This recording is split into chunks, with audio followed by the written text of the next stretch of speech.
एक तरफ पराली को जलाने को लेकर बढ़ते प्रदूषण के बीच दिवाली पर चलाए गए पटाखे के चलते आसमान में दिवाली के 2 दिन बाद प्रदूषण की सफेद चादर छाई रही, जिसने पूरे शहर को अपने आगोश में ले लिया। यही नहीं, गगनचुंबी इमारतें प्रदूषण की सफेद चादर में लिपटी हुई नजर आईं। गुरुग्राम में AQI 471 से पार चला गया।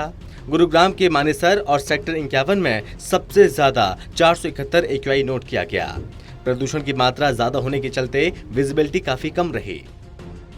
बिल्कुल, दिवाली और दिवाली के उपलक्ष्य में एक तो लोग बहुत भीड़ भाड़ रहती है, ट्रैफिक मूवमेंट बहुत ज़्यादा होती है। और जैसा आपने देखा, यद्यपि 14 NCR डिस्ट्रिक्ट्स में, 14 NCR डिस्ट्रिक्ट्स में और दिल्ली NCR में पटाखों पर बैन लगाया, लेकिन फिर भी दिवाली के उपलक्ष्य में त्यौहार मनाते हुए लोग संभवतः इतना ध्यान नहीं रख पाते और पटाखों का इस्तेमाल भी हुआ।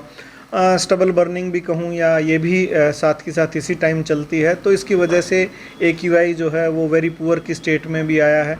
और वो ऐसा लगता है कि देर रात तक या आने वाले समय में कहीं सीवियर ना हो जाए।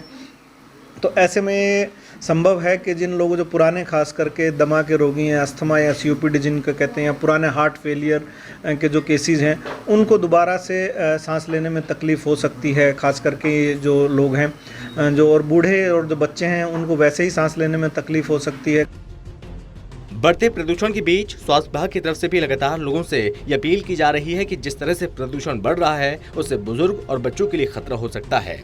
इसलिए बेवजह घर से बाहर न निकले। और जिस तरह से प्रदूषण की मात्रा बढ़ी है, तो उसे आंखों में भी जलन महसूस हुई। तो वहीं सांस के मरीजों के लिए एक बड़ी परेशानी खड़ी हो गई है।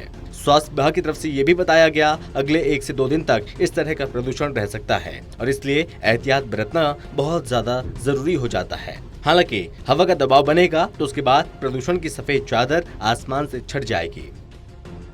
पटाखों के बाद डिफरेंट जो केमिकल्स रिलीज होते हैं, चाहे उनकी वजह से आपकी आंखों में तकलीफ़ हो सकती है, आपको स्किन एलर्जी और ये सब चांसेस हो सकते हैं। तो बेहद ज़रूरी है कि अगले 1-2 दिनों में यदि ऐसा कोई भी आपको सिम्टम हो, हमने अपनी तरफ से तो तैयारियां करी रखी हैं और सभी प्राइवेट संस्थाओं को भी इंस्ट्रक्शंस दे रखी हैं।